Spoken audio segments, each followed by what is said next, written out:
Hello! Yes, I'm already back, and I get to talk about some controversial mangas.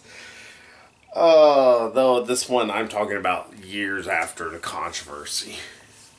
Because, let's just face it, Japan didn't care and it kept putting it out, and it got strong enough following to keep getting releases here stateside. And what am I talking about? Of course, I'm talking about Dance in the Vampire Bund, which is so shiny it actually reflects the image. Yes, Dance in the Vampire Bund. I believe is how it's pronounced. Bund. Almost like a Bund cake without the T. Those who want a quick rundown of the story. This is a story about this young girl. Just use it that way to begin with. Her name is Mina Tepes. Yes, she is a descendant probably of Dracula, Vlad Tepes. Probably a descendant of Mina even, from the original Dracula story.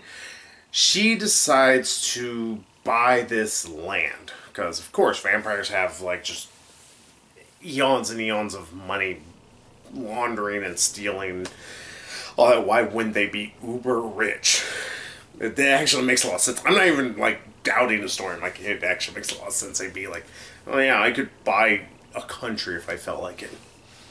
But Mina Tepes decides to buy this one land, and she's been gone originally from Japan for about like 13, 11 years. It's sad, and I'm kind of fuzzy on it. Also, it seems to vary from place to place. But she buys this whole island off the coast of Japan, thanks to paying off their entire debt, that she makes the Vampire Bund, in all essence. It is a vampire haven. Pardon me. It is meant to be a place where all vampires can go and walk amongst, each other freely. They can live without worry about persecution. And they will be under her protection. They would be able to not have to worry about, a human kicking in their door and killing them all or anything like that. And that is cool. First off, she straight up goes to the entire world like, vampires are real nonsense. And yeah, I bought an island and we're going to live there, so fuck you. That is a really, really cool aspect. And also, she has a bodyguard in a way who happens to be a werewolf. His name is Akira. His family's lineage is being werewolf bodyguards for the Tepes family, which fits in line with larger amounts of lore that has been given about Dracula. And that's really interesting. And I will say, there's so much interesting ideas that this book brings up. There's some really good fight scenes this book brings up where these people are trying to murder Mina or trying to hurt Akira or anybody. There's some really interesting creative thoughts. There's good dialogue. But there's the giant elephant in every freaking page, it feels like. And I'll sum it up with just this quick little thing here. I ain't showing it, and I hope to God that YouTube doesn't try to pull that and make it the thumbnail. If you realize, Mina's a little bit naked. Mina looks a little young, doesn't she? Mina is 11. Or maybe 14. Probably 11. Because I really want to say they said 11. She's pretty much stuck as an 11-year-old for quite a while, because vampires, they either age like super, super slowly or something. I'm not sure. She got turned into a vampire when she was 11. Now, of course, she has been around for centuries at this point. That doesn't change the fact that a good portion, like I would say a third of this book, has Mina Tepes here, has her in either like this super super disturbingly skimpy outfits, or it has her half nude or completely nude. Like, I already got into the stuff from the first volume of Inuyasha where it showed Kagome completely naked, and it's really pervy because she's 15 at the time. Here, it's so much worse because it's what you would figure. I had to figure she's got to be 11 because there's just she's just like a kid in all essence, and it's so much sexualization, and it's so disturbing. It makes me feel icky. Just, I hate to use a Linkara word, but it makes me feel gross just picking it up and reading through it. And it's bad because, like I said, there's good writing. Like, the characters are so well written. You can hear their words, and nobody does anything stupidly. Nobody does anything just like, oh, gotta do this. People, whenever they're actually trying to be ferocious and monstrous, they're ferocious and monstrous. Like a story about vampires should be. And I'm like, alright, that's really cool. But there's so much sexualization of a preteen. Hell, this would be bad for the sexualization of a teenager. Hell, technically 11-year-old people are like, that is a teenager. Don't get me started. I don't care. Oh, it's so just... I know that's probably part of the idea, and I know this story has just survived. It's this, the first, actually, first off, this is actually a pain in the ass to actually find. Not because these are not readily available, but because you got to figure out which dance of the vampire Bund you're actually finding. Like, the first few I originally found, I was gonna get them. I realized, no, this is actually a sub-story, or this is a sequel story to the first one.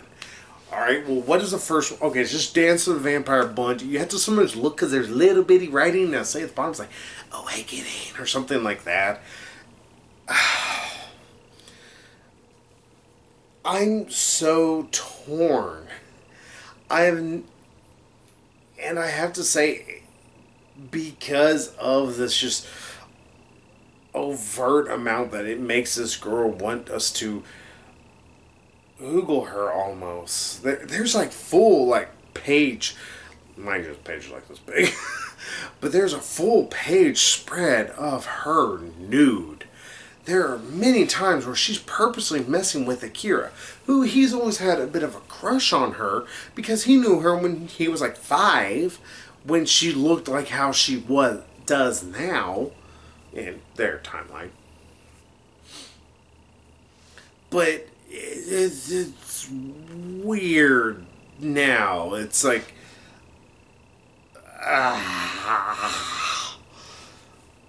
it's just because of that. I cannot recommend it. Like I said, the fighting's good, the action's good, the story's really interesting, the whole premise is really cool. I just wish it wasn't revolving around such a creepy subject. It's the same problem with the fucking Twilight series. Oh, hey, you're going to have this guy who's over a century or more older than this 17-year-old girl. Actually, she's 16 at the beginning of Twilight. 16. That's creepy. That's really creepy. I don't care anybody's like, oh, it's a dream. No, it's not dreamy. Not in the least. It's weird at best. And just, I don't get the why. That's the worst part. This could have been done if she just make her a little older. Make her 18. Make her of age. Because otherwise, you're just constantly seeing this preteen half or completely naked woman. Not even woman, but just vampire. And you're like, is somebody gonna like come busting through my door right now and come arrest me for child pornography? ugh, it makes me feel gross. Just thinking about it. And it's, like I said, it's bad. Akira's an interesting character. Hell, Mina is an interesting character herself. Because she doesn't just want to be this vampire overlord. She wants to still go out and have fun. You can do that with an 18-year-old. I don't know why she has to be a preteen. It just makes it so weird. Even 18, because I get the idea behind the sexualization, because that is vampires for you. But even Interview with a Vampire, as sexualized as that was, didn't sexualize a preteen. Because, God, didn't need to make that many pedophiles happy. In fact, I wouldn't be surprised if that's what has kept this story running, because many people who are like me, who can't let something that disgusting keep going, probably didn't buy into it. Pedophiles probably, oh yeah.